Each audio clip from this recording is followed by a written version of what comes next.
लोकसभा में पिछले सप्ताह पूर्व आर्मी चीफ नरवणे की किताब पर हंगामा हुआ, कोई कामकाज नहीं हो पाया। अब आज संसद में भारत अमेरिका ट्रेड डील और असम के सीएम हेमंत बिस्वा शर्मा के वीडियो के मुद्दे पर हंगामा हो सकता है। इस डील की घोषणा के बाद से ही विपक्ष इसे लेकर सरकार को घेरने की कोशिश कर रहा है। कांग्रेस के साथ साथ दूसरे विपक्षी दल सरकार से इसे लेकर स्पष्टीकरण देने की मांग कर रहे हैं। आज से आम बजट पर चर्चा की शुरुआत भी होनी है। कांग्रेस के साथ साथ दूसरे विपक्षी दल भी इस चर्चा में हिस्सा लेने की इच्छा जता चुके हैं, लेकिन ट्रेड डील पर हंगामा तय है। कांग्रेस समेत दूसरे विपक्षी दलों का आरोप है कि मोदी सरकार ने अमेरिका के सामने घुटने टेक दिए। सरकार की तरफ से वाणिज्य मंत्री पीयूष गोयल इन आरोपों को खारिज कर चुके हैं। इस बीच सदन की कार्यवाही शुरू होने से पहले खरगे के चेंबर में विपक्ष की बैठक हुई, जिस दौरान आगे की रणनीति पर चर्चा की गई है।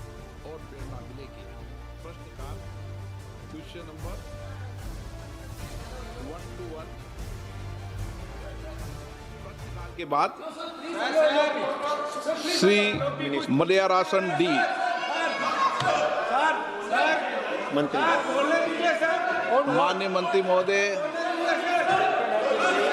Table of the house sir, question number 2। हाँ, सबको बोलने का अवसर मिलेगा। ये सदन सबको अपनी बात अवसर देगा। अभी प्रश्नकाल के अंदर उनका अगर प्रश्न है तो निश्चित रूप से अवसर देंगे। ये प्रश्नकाल है। प्रश्नकाल के बाद जब भी माननीय सदस्य चाहेंगे, जब उनको बोलने का पूरा अवसर देगा, हम अवसर देंगे। लीडर ऑफ अपोजिशन हो या माननीय सदस्य हो, हर माननीय सदस्य को पूर्ण रूप से अवसर दिया जाता है। हम अवसर देंगे, आप निश्चित रहें, पूर्ण अवसर देंगे। आप बजट पर चर्चा करें, उस समय अपनी बात को रखें। बजट पर मैंने पहले कहा है कि सब चर्चा करें। आप क्यों सदन को बाधित कर रहे हैं? आप बजट पे चर्चा करें, उस समय अपने विचारों को रखें। हम बजट पर चर्चा करते समय सबको मौका देंगे। माननीय सदस्य, सबको अवसर मिलता है। सदन आपका है, आपको हमेशा अवसर मिला है। जो समय आवंटित होता है उसमें अवसर मिलेगा। बजट पर आप अपनी बात रखना चाहते हैं तो पूर्ण रखें, मुझे कोई आपत्ति नहीं है, लेकिन प्रश्नकाल में केवल प्रश्नकाल चलता है। प्रश्नकाल माननीय सदस्यों का समय होता है। मेरा आग्रह है कि आप सदन को बाधित नहीं करें। तो लोकसभा की कार्रवाई शुरू होते ही हंगामे की तस्वीरें देखने को मिली। इस बीच संसदीय कार्य मंत्री किरण रिजिजू का बयान सामने आया। उन्होंने कहा कि हम संसद में चर्चा चाहते हैं, बिना चर्चा बजट पास हुआ तो ये विपक्ष की नाकामी है। राहुल को बोलना है तो वो संसद के बाहर बोलें, ये किरण रिजिजू की तरफ से कहा गया है। चूंकि विपक्ष लगातार हंगामा कर रहा है, किरण रिजिजू कह रहे हैं कि बिना चर्चा बजट पास हुआ तो इससे विपक्ष को ही नुकसान होगा। और राहुल गांधी के बोलने को लेकर अगर मुद्दा बनाया जा रहा है तो राहुल गांधी संसद के बाहर बोले। हम तो हाउस चलाना चाहते हैं।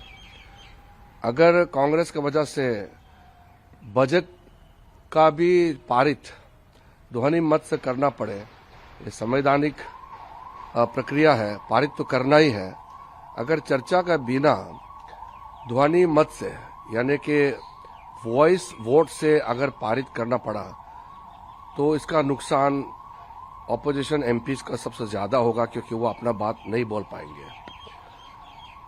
हमारे भारतीय जनता पार्टी और एनडीए के जितने भी मेंबर्स हैं, सबने बोलने वालों का सूची तैयार करके दे चुका है। अगर एमपीज बोलने के लिए मौका नहीं मिलेंगे तो जिम्मेदार कांग्रेस पार्टी का होगा। वहीं अखिलेश यादव ने अमेरिका से हुए ट्रेड डील पर सवाल उठाए हैं। अखिलेश ने कहा है कि जब सारी चीजें अमेरिका से ही आएंगी तो भारत का किसान क्या करेगा। चर्चा इसलिए होनी चाहिए कि किसान के लिए सब रास्ते खोल दिए हैं। अब किसान करेगा क्या? अगर अमेरिका की चीजें आएंगी, कुछ मात्रा में आए, ज्यादा आए। कभी भारत ने अपनी अर्थव्यवस्था खोली थी और ये बताया गया था गरीब और किसान की तरक्की होगी और खुशहाली आएगी। जब हम पीछे मुड़ करके देखते हैं, अमीर अमीर हुआ है, गरीब गरीब हुआ है। और जो बातें उस समय कही गई थी जब बाजार खोला जा रहा था,